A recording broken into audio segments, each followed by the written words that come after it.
Hello everyone and welcome to my channel. My name is Catalina and I'm the person behind by Catalina Designs, and in today's video we have a tutorial for this cute beautiful earrings.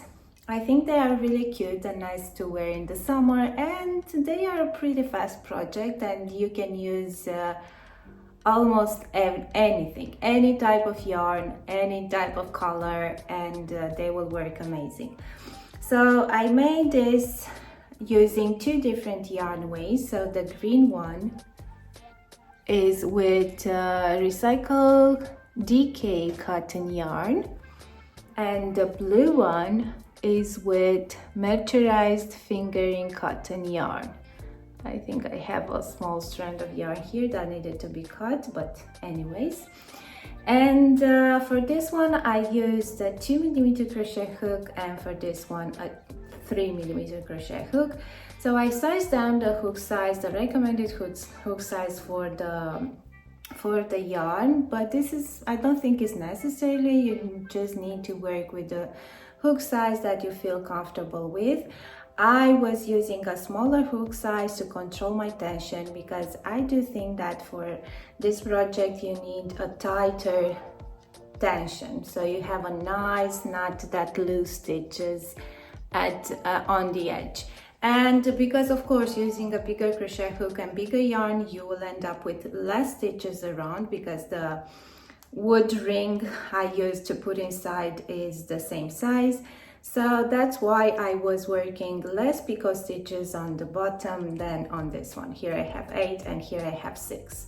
But I do believe that they are really cute.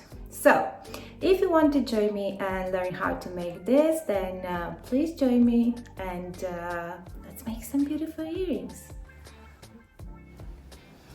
Okay, so here's the first earring that I made using the mercerized cotton, and I will use the same yarn for this tutorial. So you will need some earring hooks and a wood ring. The wood ring has kind of 2 centimeters in diameter, measuring only the inside hole. And this mercerized cotton that I'm using is from Hobby Friends 84 cotton, and is a size 1 yarn. So now I will take the end of the yarn, and I said I will use a 2mm yarn, and I will insert the hook inside, grab the loop to have the loop in front of the ring. I didn't make a slip knot because I don't want that slip knot to show off on the front of the earring, and then yarn over and pull it through that loop. And now we will insert the hook again from the front to the back of the ring, yarn over and make the single crochet.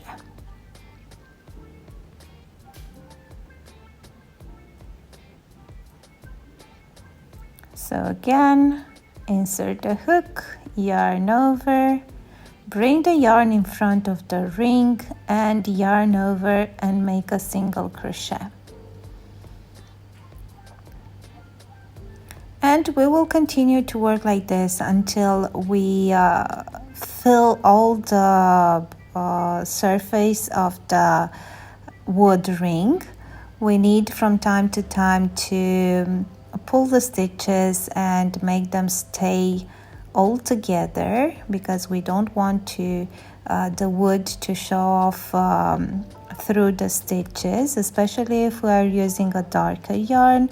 With the other one, with the lighter yarn, it wasn't that bad.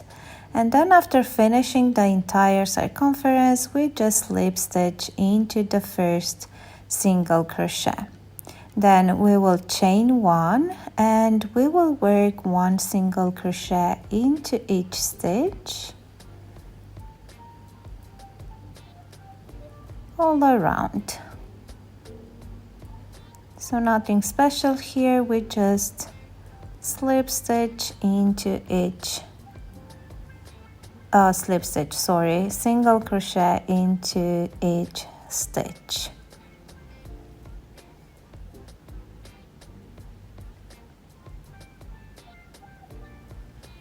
Now after finishing this row, we will slip stitch into the first single crochet again.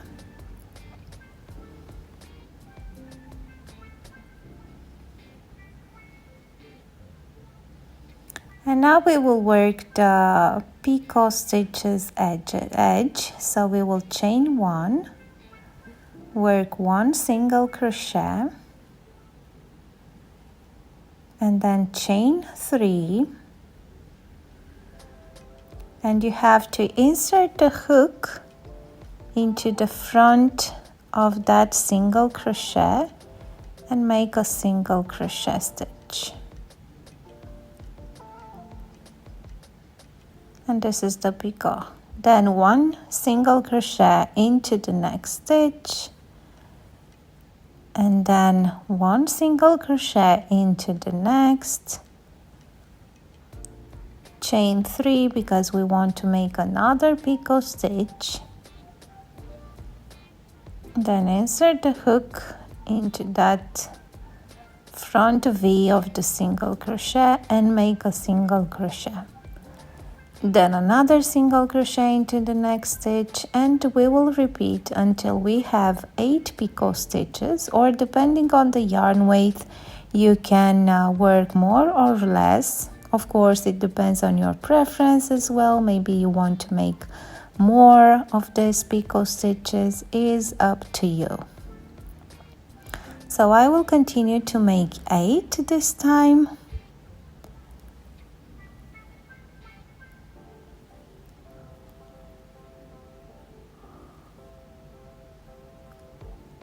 So 1 picot stitch with 1 single crochet in between. Then after we finish with the next stitch, we will do slip stitch to finish, and we can chain 1 and cut the yarn. Now we need to hide this end somewhere in the back. I will use the crochet hook, but of course you can use a needle if it's easier for you, because these stitches are pretty tight, so it will be difficult to get through them. And of course, if you want to make sure that this is not getting out, you can use some glue or something else to secure that end and make sure that it will stay there.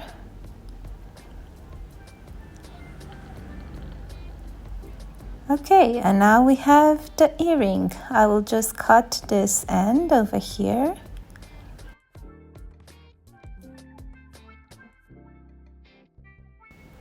And now I will count the stitches that I have to point the middle stitch, because we need to put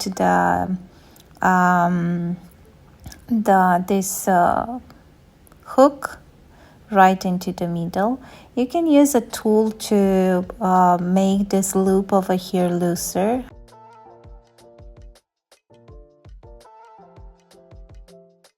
So you just need to make this loop looser, the loop of the hook, to make it easier to get through that stitch. And then I will try to put it over here, and then of course again using the tool, it will make it easier for you to use it and make this loop, close the loop of the earring hook again. I think because I was using my fingers, this hook doesn't have the proper shape, but anyways.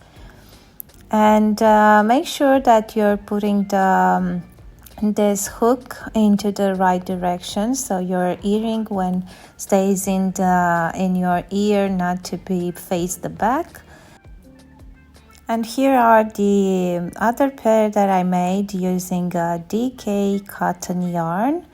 These are as beautiful as well. The only difference was that I worked only 6 picot stitches and not 8, and I used a 3mm crochet hook because the yarn was thicker. So I really think they're super cute. I hope you like this tutorial, and I hope you'll make them. So I hope you like this tutorial. I'm sure you have some leftover yarn somewhere. For the wood rings, I think they are pretty easy to find in any craft store because they are regularly used in I think baby toys, baby rings, as baby rings. So I think you can find them. I don't remember exactly from where I bought them because I have them for a couple of years, but I will try to search on the internet, worldwide website, and put you the links below. So thank you so much for watching, and see you next time. Bye!